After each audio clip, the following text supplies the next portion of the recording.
ایسے لوگوں کو معاف کر دینا چاہیے. پہلے میں نے ضرور یہ سمجھا تھا کہ یہی اسلام ہے. میں نے بتایا کہ کچھ لوگوں کے اخلاق کی وجہ سے دا ہسٹری آف اسلامک ٹریڈیزم لکھی تھی. میں نے سوچا تھا یہ اسلام ہے, لیکن جب واستوک اسلام کو جانا, حضرت محمد صلی اللہ علیہ وسلم کو جانا, جب قرآن کو جانا, جب حدیثوں کو پڑھا, تو مجھے ان پر دیا آئی, ان سجن پر, کہ وہ اسلام کو نہیں جانتے. ایسے لوگوں کو معاف کر دینا چاہیے. تو کہنے کا مطلب یہ ہے کہ اس طریقے کے لوگ حضرت محمد صلی اللہ علیہ وسلم کی کتھنی اور کرنی دونوں کے خلاف کام کرتے ہیں. میں سمجھتا ہوں کہ آپ کی کتھنی اور کرنی کے حساب سے اگر دنیا چلے تو ساری دنیا میں امن چین ہو جائے. اس سے بڑا ستیہ دھرم, اس سے بڑی انسانیت اور کوئی ہو ہی نہیں سکتی. جتنی کی بڑی انسانیت اسلام میں موجود ہے, حضرت محمد صلی اللہ علیہ وسلم کی کتھنی اور کرنی میں موجود ہے. ایک بار میں اپنے ہندو بھائیوں کو بتاؤں کہ ایک بار حضرت محمد صلی اللہ علیہ وسلم سے ایک سجن نے کہا کہ اے اللہ کے رسول, اپنے ویرودھیوں کے لیے بد دعا کیجئے اور ان پر لعنت بھیجئے. اللہ کے رسول صلی اللہ علیہ وسلم نے کہا کہ مجھے اللہ نے کسی کے لیے بد دعا دینے کے لیے, کسی پر لعنت بھیجنے کے لیے نہیں بھیجا, رحمت کے لیے بھیجا ہے. اور قرآن مجید میں اللہ کا آدیش موجود تھا. قرآن مجید کی سورہ 21 آیت نمبر 107 میں ہے کہ اے محمد, ہم نے تم کو ساری دنیا کے لیے رحمت بنا کر بھیجا ہے, کیول مسلمانوں کے لیے نہیں, ساری دنیا کے لیے رحمت یعنی دیالو بنا کر بھیجا ہے. اللہ کے رسول صلی اللہ علیہ وسلم قرآن کو اپنے کرموں میں اتار چکے تھے, اسی کے حساب سے چل رہے تھے. آپ نے فرمایا کہ مجھے کسی کے لیے بد دعا دینے کے لیے, کسی کے لیے لعنت بھیجنے کے لیے نہیں, بلکہ دیا کے لیے بھیجا گیا ہے. ذہن میں رکھو, سیکولر ریاستیں چلا دیں گے بھائی, آپ ادھر چاہو ادھر جاؤ, یہ مسجد ہے, یہ مندر ہے, یہ چرچ ہے, جہاں مرضی جانا چاہو. لیکن جو مذہبی ریاستیں, جیسے اس وقت ہندوستان میں کون ہے,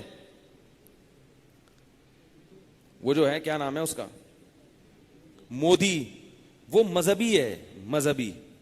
تو جو مذہبی ریاستیں ہوتی ہیں نا, وہ پھر سب سے زیادہ پتہ ہے کس سے چڑھتی ہیں, وہ مسلمانوں سے چڑھتی ہیں. کیونکہ اگر ان کو کسی مذہب سے کوئی یعنی خوف, کیونکہ جو لوگ مذہب کو فالو کرنے والے ہیں وہ جب اسلام کا کمپیئر کرتے ہیں دوسرے مذاہب سے, تو ان کو کون پسند آتا ہے, وہ کہتے ہیں یار اس کی تعلیمات بالکل فطرت کو اپیل کرتی ہیں, یہ صاف ستھرے ہوتے ہیں, ان کے لباس دیکھو. مذہبی رہنماؤں کا دیکھ لو نا, مسلمانوں کے جتنے خوبصورت مسلمانوں کے مولوی لوگ ہوتے ہیں نا, معذرت کے ساتھ, اتنے کسی اور مذہب کے نہیں ہوتے. آپ کہیں گے اتنی بڑی بڑی توندے ہوتی ہیں. بھائی جس قوم سے مولوی لوگ آتے ہیں نا, اس قوم کا سب سے خوبصورت یہی ہوتا ہے. آئی بات سمجھ میں, اس گاؤں میں جا کے دیکھ لیا کرو, جو نہیں ہے مولوی ان کی توندے ان سے بھی دگنی ہوں گی. بات آ رہی ہے سمجھ میں؟ تو وہ تو اب جیسے آپ کہیں ساؤتھ افریقہ سے کسی کو مولوی بنائے, اب آپ کہیں یہ کہاں سے خوبصورت, تو کالا ہے, تو ابے بھائی اس کی قوم کو جا کے دیکھو, اس سے بھی زیادہ بلیک ہوگی وہ, ٹھیک ہے نا, اس کے پھر بھی تھوڑا سا چہرے پہ نور آ گیا ہے. اور دوسرے جو توندوں والے ہوتے ہیں نا, توند کی دو قسمیں, غلط قسم کی توند, ایک جائز توند. جائز توند وہ ہوتی ہے جو پیدائشی ہو, جو کھانے کی وجہ سے نہیں ہے, وہ تو قدرتی بھی ہوتی ہے بہت سے لوگوں کی, وہ تو ڈاکٹروں کی بھی ہوتی ہے, سائنسدانوں کی بھی ہوتی ہے, اور حکمرانوں کی بھی ہوتی ہے, وہ تو سب کی ہوتی ہے.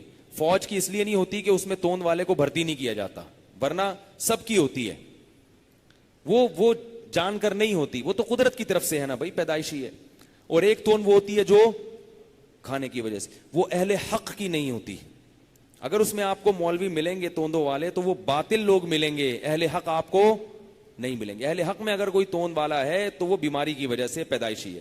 میں ایک عالم کو جانتا ہوں, اتنے موٹے ہیں کہ الامان والحفیظ, لیکن 24 گھنٹے میں صرف ایک بار کھانا کھاتے ہیں, وہ صرف ایک بار, اور بہت تھوڑا کھاتے ہیں.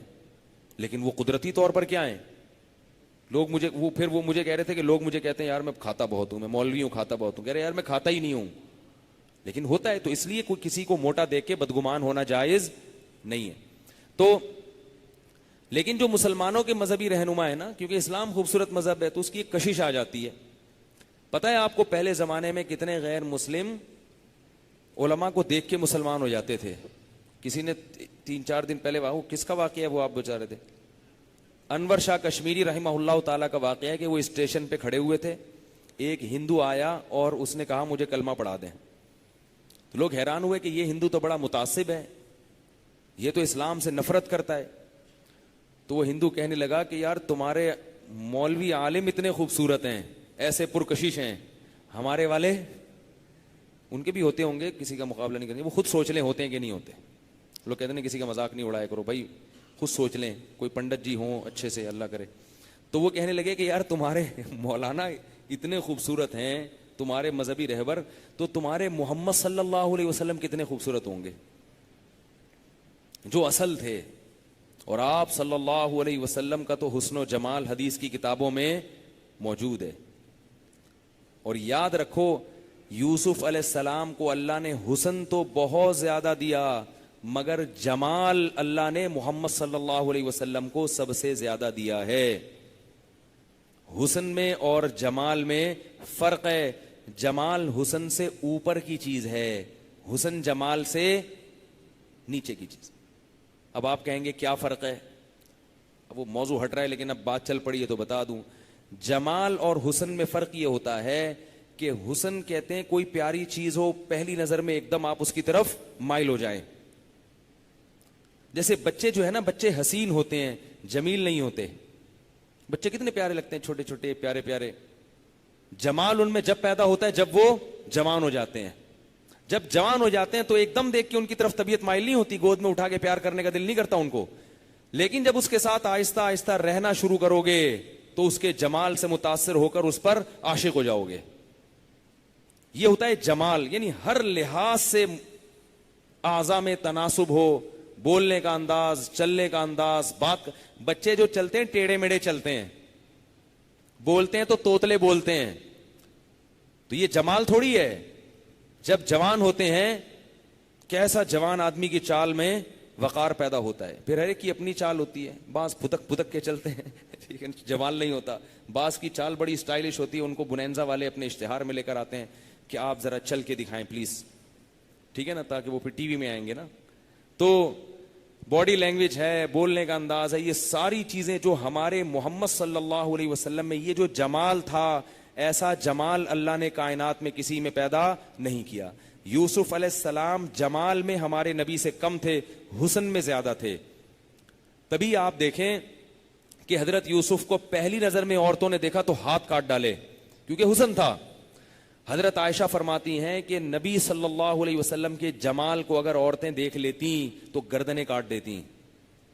تو آپ کہہ سکتے ہیں بھائی بہت سی خواتین نے نبی کو دیکھا تو گردن کیوں نہیں کاٹی؟ ایک دفعہ دیکھا, رہی نہیں. رہی کون تھی؟ آپ کی زوجات, آپ کی بیویاں آپ کے ساتھ رہی تھیں, حضرت عائشہ اور دوسری. وہ پھر عشق سے بھی زیادہ محبت کیا کرتی تھی محمد صلی اللہ علیہ وسلم سے, کیونکہ جمال اس حسن کو کہتے ہیں جس میں روب ہو. عورتیں حسین ہوتی ہیں, مرد جمیل ہوتے ہیں. اس سے بھی بڑا واضح. اور اللہ تعالیٰ نے مرد کو, ہمارے حضرت فرمایا کرتے تھے, عورت سے زیادہ خوبصورت بنایا ہے. آپ حیران ہو یار یہ تو غلط غلط باتیں شروع کر دی ہیں. حقیقت ہے یہ, مرد کو اللہ نے عورت سے زیادہ خوبصورت بنایا ہے. اس کی بہت ساری دلیلیں ہیں. پہلی دلیل کہ اللہ نے ہر صلاحیت مرد میں زیادہ رکھی ہے, تو جمال زیادہ کیوں نہیں رکھا ہوگا اس میں؟ وہ کامل ہے. عورت کو تو کمزور بنایا ہے. دوسری بات یہ کہ اگر آپ کو یہ بات سمجھ میں نہیں آتی تو جانوروں میں دیکھ لو. دنیا میں جتنے بھی جانور ہیں ان میں نر زیادہ خوبصورت ہوتے ہیں اور مادہ خوبصورت نہیں ہوتی. مرغا مرغی میں کون خوبصورت ہے؟ بولو نا یار, کوئی پریشانی کی بات. مرغا, میں جب کوئی بات شروع کرتا ہوں نا تو وہ کھوپڑی میں اتار دوں. مرغے میں حسن نہیں ہے, کیا ہے؟ جمال ہے. حسن مرغی میں. اچھا کون لگتا ہے؟ مرغا, جمال کی وجہ سے. وہ الگ بات ہے کہ اس کو اچھی مرغی لگتی ہے ٹھیک ہے. لیکن اگر آپ ایک تھرڈ پارٹی دیکھے گی تو اس کو کون اچھا لگے گا؟ مرغا. اس میں کیا ہے؟ روب ہے, جمال ہے, کلغی ہے, اس کی آواز ہے, کیسے چیختا ہے. مرغی تھوڑی چیخ سکتی ہے ایسے. چال دیکھو مرغے کی, اسٹائل دیکھو بات چیت کرنے کا, گردن ایسے اکڑ کے دیکھتا ہے. تو یہ جمال ہے. ببر شیر اور شیرنی میں کس میں زیادہ خوبصورتی ہے؟ شیر، بال ہیں اس کی چال زیادہ خوبصورت ہے شیرنی سے. اسی طرح یہ جو سرخاب ہے نا، سرخاب کا نر ہے جس کو سرخاب کہتے ہیں. سرخاب کی مادہ میں خوبصورتی نہیں ہے. مور کو دیکھ لو، مور میں نر ہے جس کے خوبصورت بال ہیں اور ایسے پر پھیلا کے کھڑا ہوتا ہے. مورنی میں وہ خوبصورتی کہیں بھی نہیں ہے. جانوروں میں کوئی جانور ایسا نہیں ہے جس میں مادہ زیادہ خوبصورت ہو. تو انسانوں میں کیسے ہو سکتا ہے؟ وہ آپ کو اور ہم کو کیوں اچھی لگتی ہیں وہ ایک الگ بات ہے، وہ ایک الگ چیز ہے، کیونکہ ان میں حسن ہے نا. حسن کی طرف فوراً مائل ہوتا ہے انسان، فوراً مائل. جیسے کسی بچے کو ہم دیکھتے ہیں تو فوراً دل چاہتا ہے. بچے کو کتنے پیارے ہوتے ہیں، چھوٹے چھوٹے مننے، چھوٹا منا کہتے ہیں نا لوگ اس کو. لیکن جمال کب پیدا ہوگا؟ جوان ہو جائے گا. پھر اس میں ایک بچے تو لڑک کے چلتے ہیں اور ادھر گر رہے ہیں، بات کرتے ہیں توتلے. یہ کوئی خوبصورتی تھوڑی ہے. خوبصورتی تو جب ہے جب بات کرنا سیکھ جائیں، چلنا سیکھ جائیں، لڑکے نہیں، گرے نہیں، گھڑ سواری سیکھ جائیں اور یہ سب چیزیں سیکھ جائیں. پھر تو ہمارے نبی صلی اللہ علیہ وسلم کی جیسی چال تھی، ایسی چال، اتنی خوبصورت چال اس کائنات میں اللہ نے کسی کی پیدا نہیں کی. ہمارے نبی صلی اللہ علیہ وسلم کا بولنے کا جو انداز تھا اتنا خوبصورت تھا کہ اس کائنات میں ایسا انداز اللہ نے کسی کا پیدا نہیں کیا. ہمارے نبی کے مسکرانے کا جو انداز تھا ایسا انداز اللہ نے کسی کا پیدا نہیں کیا. آج پبلک کو ہنستے ہوئے تو دیکھو، ان کے لطیفے پہ اتنی ہنسی نہیں آتی جتنی ان کی ہنسی کو دیکھ کے ہنسی آ رہی ہوتی ہے. ٹھیک ہے نا، جو پبلک ہنس رہی ہوتی ہے. ایک دفعہ میں بیٹھا ہوا، یہ جو لڑکے لونڈے لپاڑے بیٹھے ہوتے ہیں نا سڑکوں پہ، ان کو ہنسنے کا انداز دیکھو ذرا. کہیں سے آواز آئے گی کھی کھی کھی کر کے آواز آنا شروع ہوگی. کبھی ایسا لگتا ہے جیسے ٹائر کا وہ ہوا نکل رہی ہے کر کے. میں ایک دن میں نے کہا ٹائر وائر پھٹا ہے، کوئی ہوا نکل رہی ہے، پتہ چلا کوئی بندہ ہنس رہا ہے. عجیب سے ماں باپ سکھاتے ہی نہیں کچھ، ہا ہا ہا ہا ہا کر کے ہنس رہے ہیں پاگلوں کی طرح. رو رہے ہیں تو بعض لوگ روتے ایسے ہیں کہ ان کے رونے کو دیکھ کے انسان کی ہنسی نکل جاتی.